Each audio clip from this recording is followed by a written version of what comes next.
Friends, मैं रेनू स्वागत करती हूँ आप सभी भावी अध्यापक एवं अध्यापिकाओं का आपके अपने channel target UP TET C TET में। दोस्तों, आज की इस क्लास में हम पढ़ने वाले हैं आपके डायरेक्ट फोर्थ सेमेस्टर के सेकंड पेपर यानी कि शैक्षिक प्रबंधन एवं प्रशासन के अंतर्गत आपके मोस्ट इंपॉर्टेंट बहुविकल्पी क्वेश्चंस की सीरीज में क्वेश्चन नंबर 101 से दोस्तों टोटल 100 क्वेश्चन हम लोगों ने 2 पार्ट में कंप्लीट पढ़ लिया है।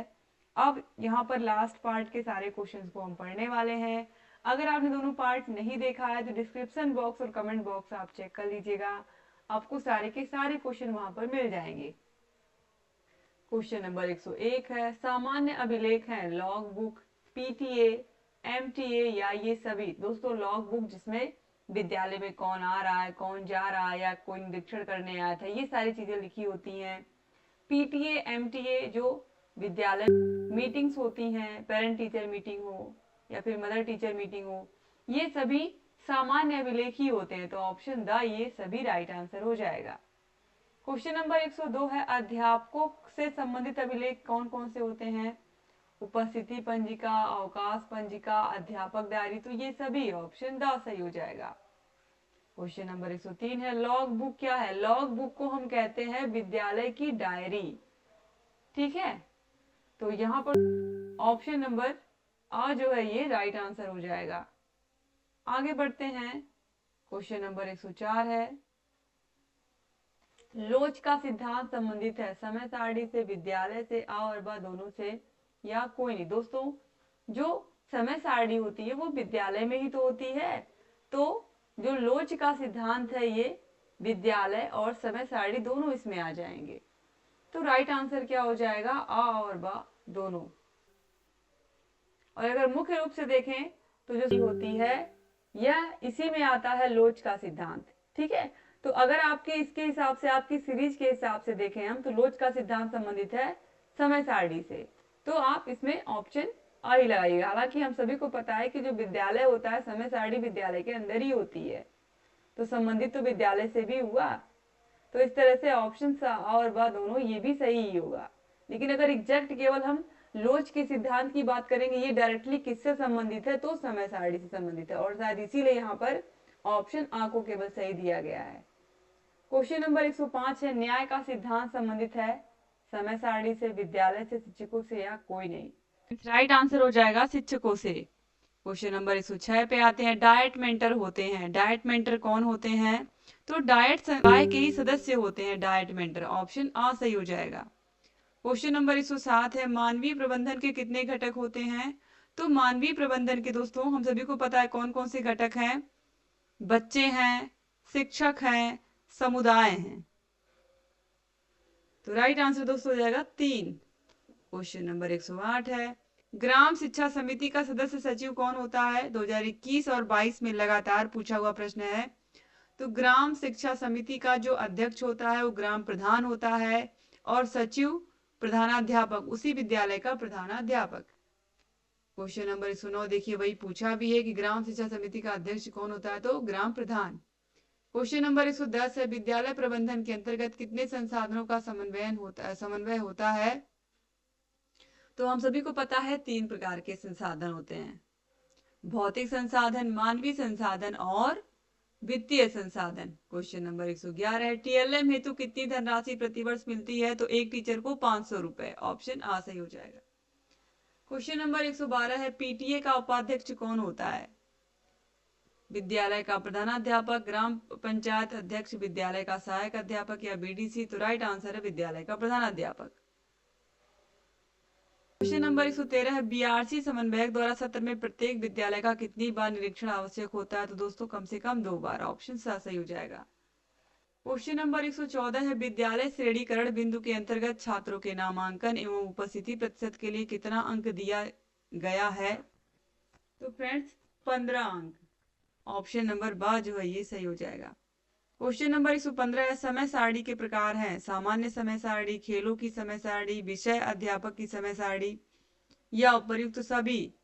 तो दोस्तों राइट आंसर ऑप्शन द हो जाएगा, उपर्युक्त सभी। क्वेश्चन नंबर 116 है, सामान्य बच्चे तथा विकलांग बच्चे एक साथ विद्यालय में शिक्षा प्राप्त करते हैं किसके अंतर्गत? तो समेकित शिक्षा के अंतर्गत या समावेशी शिक्षा के अंतर्गत। ऑप्शन आ सही हो जाएगा। क्वेश्चन नंबर 117 है, ग्राम शिक्षा समिति में कुल कितने अभिभावक होते हैं? तो दोस्तों ग्राम शिक्षा समिति में जो सदस्य होते हैं टोटल 5 होते हैं। यहाँ पर अभिभावक पूछ रहा है तो कुल सदस्य 5 होते हैं और जो अभिभावक हैं वो 3 होते हैं। ऑप्शन आ से हो जाएगा। देखिए क्वेश्चन यहाँ पर पहले ये पूछना चाहिए था कि ग्राम शिक्षा समिति के में कुल कितने सदस्य होते हैं, तो 5, और इसमें अभिभावक कितने होते हैं क्वेश्चन नंबर 117 में पूछ रहा है तो 3, जिसमें से एक महिला का होना आवश्यक है। तीन अभिभावकों में से एक महिला अभिभावक होनी चाहिए। तो इस तरीके से ग्राम शिक्षा समिति में याद रखिएगा कुल 5 सदस्य होते हैं, जिसमें से 3 अभिभावक होते हैं। दोनों का ही आंसर आपने देख लिया। आगे बढ़ते हैं। क्वेश्चन नंबर 119 है, ग्राम शिक्षा समिति में कितने महिला अभिभावकों का होना आवश्यक है? तो एक महिला का आवश्यक है होना। क्वेश्चन नंबर 120 है, ग्राम शिक्षा समिति का गठन किस धारा के अंतर्गत किया गया है? ये प्रश्न भी दोस्तों पूछता है, तो राइट आंसर है धारा 12 के अंतर्गत। क्वेश्चन नंबर 121 है, वर्तमान शिक्षा प्रणाली क्या है? तो बाल केंद्रित है, अध्यापक केंद्रित नहीं है। ऑप्शन ब सही हो जाएगा। क्वेश्चन नंबर 122 है, कक्षा 1 में कुल निर्धारित पाठ्य पुस्तकें कितनी हैं? दोस्तों अगर आज के समय की बात करें, अभी की प्रेजेंट टाइम की, तो अभी 3 पुस्तकें इस समय मिलती हैं। ठीक है, कक्षा 1 में हिंदी, अंग्रेजी, गणित तीनों की किताब मिल रही है अब। तो इसीलिए यहां पर हम ऑप्शन सा को ही लगाएंगे। क्वेश्चन नंबर 123 है, प्रदेश में संस्कृत विषय का पठन पाठन किस कक्षा से प्रारंभ होता है? तो कक्षा 3 से संस्कृत बच्चों को पढ़ने को मिलती है। क्वेश्चन नंबर 124 है, क्वेश्चन नंबर 124 समय सारणी दर्शाती है बच्चों की अधिगम प्रक्रिया को, किस कक्षा में कौन सा पीरियड या कौन सा विषय कब पढ़ाया जाएगा, शिक्षक की शिक्षण प्रक्रिया को, प्रधानाध्यापक के नेतृत्व को, या सभी क्रियाकलापों को। तो राइट आंसर ऑप्शन द हो जाएगा, सभी क्रियाकलापों को। क्वेश्चन नंबर 125 है, पाठ्य सहगामी क्रियाकलापों के संचालन का दायित्व किसको सौंपना चाहिए? शिक्षक को, अभिभावकों को, बच्चों को, या जिला विद्यालय निरीक्षक को? तो शिक्षक को सौंपना चाहिए, या शिक्षक का ही ये दायित्व होता है। पढ़ाई के साथ साथ बच्चों को खेल, नृत्य, गाना बजाना, ये सब चीजें बच्चों को सिखाई जाए। क्वेश्चन नंबर 126 है, प्रत्येक जनपद में कार्यरत जिला समन्वयक किसके अधीन होते हैं? तो जिला बेसिक शिक्षा अधिकारी यानी कि बीएसए के अधीन होते हैं। क्वेश्चन नंबर 127 है, कक्षा कक्ष एवं कक्षा कक्ष के बाहर सार्थक क्रियाकलाप को संपन्न कराने के लिए आवश्यक है। कोई भी काम करने के लिए, कोई क्रियाकलाप बच्चों को कराने के लिए हमें एक योजना बनानी होती है।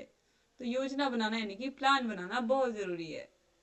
क्वेश्चन नंबर 128 है, विद्यालय में भवन, फर्नीचर, पेयजल और शौचालय आदि की व्यवस्था की जा सकती है ग्राम शिक्षा समिति द्वारा, अभिभावक शिक्षक संघ द्वारा, समुदाय द्वारा, या उपयुक्त तीनों के सहयोग द्वारा। तो राइट आंसर ऑप्शन द हो जाएगा, उपयुक्त तीनों के सहयोग द्वारा।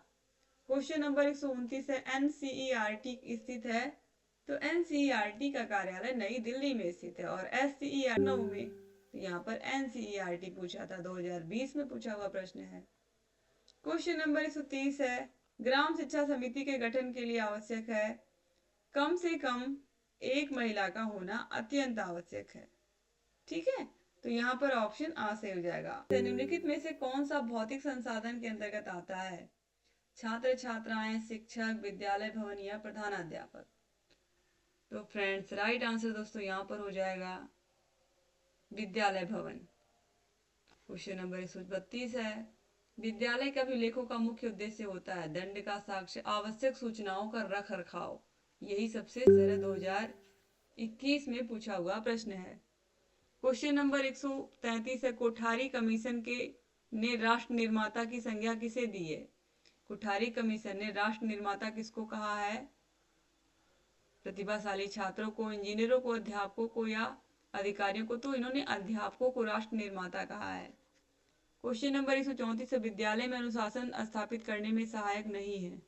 तो यहाँ पर आप देखिए, पाठ्य सहगामी क्रियाकलापों का आयोजन अनुशासन स्थापित करता है, नैतिक शिक्षा की व्यवस्था भी, और शिक्षक अभिभावक सहयोग भी, लेकिन दंड की अधिकता से अनुशासन स्थापित करने में सहयोग नहीं मिलेगा। तो ऑप्शन सा सही हो जाएगा। क्वेश्चन नंबर 135 है, राज्य हिंदी संस्थान कहाँ स्थित है? तो राज्य हिंदी संस्थान बनारस वाराणसी में स्थित है, 2020 में पूछा हुआ प्रश्न है। क्वेश्चन नंबर 136 है, विद्यालय प्रबंधन में महत्वपूर्ण भूमिका किसकी होती है? तो अब आप देखिए यहाँ पर सभी की नहीं दिया है, तो ऑप्शन प्रधानाध्यापक को हम लगाएंगे। क्वेश्चन नंबर 137 है, शैक्षिक प्रबंधन का महत्वपूर्ण पक्ष है दंड, पुरस्कार, प्रशासन या अनुशासन? तो प्रशासन। क्वेश्चन नंबर 138 है, कौन सी पाठ्य सहगामी क्रिया तर्क शक्ति का विकास करती है? तो वाद विवाद प्रतियोगिता। ऑलरेडी आप देख चुके हो इस प्रश्न को पिछले क्लास में। क्वेश्चन नंबर 139 है, भगदड़ जैसी आपदाएं कब होती हैं? आप देखिए किसी किसी नेता के रैली में भगदड़ मच जाता है, तो क्यों होता है? जागरूकता से, कुप्रबंधन से, कड़ाई से, या आधुनिक सुविधाओं से, या अधिक सुविधाओं से? राइट आंसर कुप्रबंधन से ऐसी घटनाएं देखने को मिलती हैं। क्वेश्चन नंबर 140 पे आते हैं, प्राथमिक कक्षाओं के बच्चों को पाठ्य पुस्तकें निःशुल्क उपलब्ध कराई जाती हैं? दोस्तों राज्य सरकार के द्वारा। ऑप्शन बा सही हो जाएगा। क्वेश्चन नंबर 141 है, लर्निंग कॉर्नर द्वारा बच्चों में गुण विकसित होता है स्वयं द्वारा, अवलोकन करने का, निरीक्षण करने का, निष्कर्ष निकालने का, या उपयुक्त सभी का? ऑप्शन द सही हो जाएगा, उपयुक्त सभी का। क्वेश्चन नंबर 142 है, परिषदीय प्राथमिक विद्यालयों की कक्षा 2 में निर्धारित पाठ्य पुस्तकों की संख्या कितनी है? 1, 2, 3 या 4? राइट आंसर हो जाएगा 4। क्वेश्चन नंबर 143 है, सामान्य रूप से विद्यालय में कुल कितने प्रकार की समय सारणी बनाई जाती है? तो 1। क्वेश्चन नंबर 144 है, समय सारणी उत्तम साधन है नियमित शिक्षण अधिगम प्रक्रिया का, सही तरह से पढ़ाई लिखाई सुचारू रूप से चलती रहे इसी के लिए। क्वेश्चन नंबर 145, छोटे बच्चों के लिए एक पीरियड की उपयुक्त अवधि कितनी होती है? दोस्तों छोटे बच्चों के लिए बात हो रही है, तो 30 से 35 मिनट का एक पीरियड होता है। ऑप्शन बा सही हो जाएगा। क्वेश्चन नंबर 146 है, सभी अभिलेख होने चाहिए? तो सही, वैध, विश्वसनीय, यानी कि सही, वैध और विश्वसनीय जो भी अभिलेख विद्यालय में उपस्थित हो। क्वेश्चन नंबर 47 है, 147 नंबर क्वेश्चन, जिला समन्वयकों के पद सृजित किए जाते हैं किसके अधीनस्थ? तो जिला बेसिक शिक्षा अधिकारी के अधीनस्थ, यानी कि ऑप्शन बा सही हो जाएगा। क्वेश्चन नंबर 148 है, जिला शिक्षा एवं प्रशिक्षण संस्थान की स्थापना किस शिक्षा नीति आयोग के तहत की गई थी? तो नई शिक्षा नीति 1986 के अंतर्गत 2021 में पूछा हुआ प्रश्न है दोस्तों। इस तरीके से आपके टोटल सारे के सारे जितने भी प्रश्न थे खत्म हो गए। इसके बाद देखिए यहाँ से अति लघु उत्तरीय प्रश्न स्टार्ट हैं। तो मुझे पूरी उम्मीद है कि आप लोगों को शैक्षिक प्रबंधन एवं प्रशासन के सारे बहुविकल्पीय प्रश्न समझ में आ गए होंगे। दोस्तों अगर आपको सारे विषयों के नोट्स चाहिए, classes, master classes, previous year question papers, तो ये सब आपको मिलते हैं हमारे ऐप अस्तित्व अकेडमी ऐप पर। चलिए हम ऐप के बारे में थोड़ा सा जान लेते हैं। और अगर आप चाहते हैं 4th सेमेस्टर की तैयारी बेहतरीन तरीके से करना, आपको अगर सारे विषयों के वीडियोज चाहिए, नोट्स चाहिए, टेस्ट सीरीज, सारे विषयों के प्रीवियस ईयर क्वेश्चन पेपर, सारे विषयों के राजन सीरीज का पूरा PDF, पवन सीरीज, मास्टर क्लास, ये सब आपको मिलते हैं हमारे ऐप अस्तित्व अकेडमी ऐप पर। ऐप की लिंक आपको डिस्क्रिप्शन बॉक्स, कमेंट बॉक्स में मिल जाएगी। ये हमारे ऐप में इस तरीके से आपको सारी चीजें पढ़ने को मिलेंगी, तो आप लोग जरूर डाउनलोड कर लीजिए। डिस्क्रिप्शन बॉक्स, कमेंट बॉक्स में आपको लिंक मिल जाएगी। और ये हमारा कॉन्टैक्ट नंबर 7705954549। इस पर कॉल करके, मैसेज करके आप सारी जानकारी हमसे ले सकते हैं। अगर केवल 1 या 2 सब्जेक्ट का आपको नोट्स चाहिए तो वो भी हम प्रोवाइड करते हैं आपको। दोस्तों आप लोग कॉल करके, मैसेज करके सारी जानकारी ले सकते हैं। और हमारे channel target UP TET CTET को जरूर सब्सक्राइब कर लीजिए। दोस्तों मिलते हैं अगली क्लास में, तब तक अपना ख्याल रखिएगा। जय हिंद दोस्तों।